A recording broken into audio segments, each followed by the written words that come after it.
Voici le résumé de L'Alchimiste de Paulo Coelho.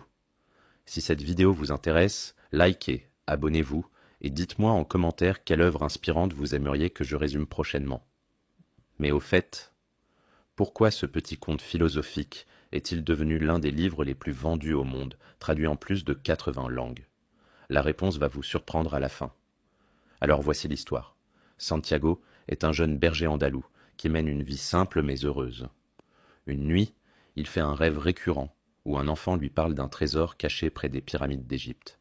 Intrigué, il consulte une vieille gitane qui l'encourage à suivre ce rêve, puis rencontre un mystérieux roi nommé Melchizedek, qui lui parle de sa légende personnelle, le chemin que chacun devrait suivre pour réaliser son destin.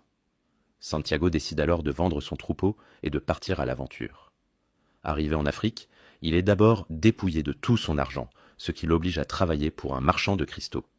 Grâce à ses idées innovantes, il fait prospérer le commerce et économise suffisamment pour poursuivre son voyage. Dans une caravane traversant le désert, il rencontre un Anglais en quête d'un alchimiste légendaire. Arrivé à l'oasis d'Al-Fayoum, Santiago tombe amoureux de Fatima, une jeune fille du désert. Il apprend également à comprendre le langage du désert et du vent et prédit une attaque de l'oasis, ce qui lui vaut le respect de la tribu. L'alchimiste entre alors en scène et devient son guide. Il encourage Santiago à poursuivre sa quête malgré son amour pour Fatima, lui expliquant que l'amour véritable n'entrave pas la destinée mais la soutient. Ensemble, ils traversent le désert où Santiago apprend à écouter son cœur et à communiquer avec l'âme du monde. Capturé par des guerriers, Santiago doit prouver qu'il peut se transformer en vent pour sauver sa vie. Grâce aux enseignements de l'alchimiste et à sa communion avec les éléments, il réussit cet exploit. Arrivé enfin aux pyramides, Santiago creuse mais ne trouve rien. Des brigands l'attaquent, et l'un d'eux lui révèle ironiquement qu'il a lui-même rêvé d'un trésor caché sous un sycomore dans une église abandonnée en Espagne. Exactement là où Santiago faisait paître ses moutons au début de l'histoire.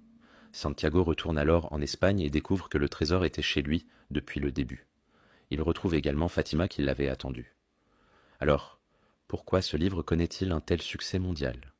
Parce que l'alchimiste touche à quelque chose d'universel, notre quête de sens et notre désir de croire que l'univers conspire à notre réussite si nous suivons notre cœur.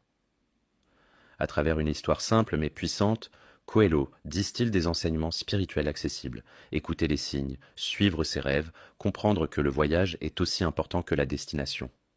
Ce livre nous rappelle que parfois, nous devons parcourir le monde entier pour comprendre que ce que nous cherchions était déjà en nous.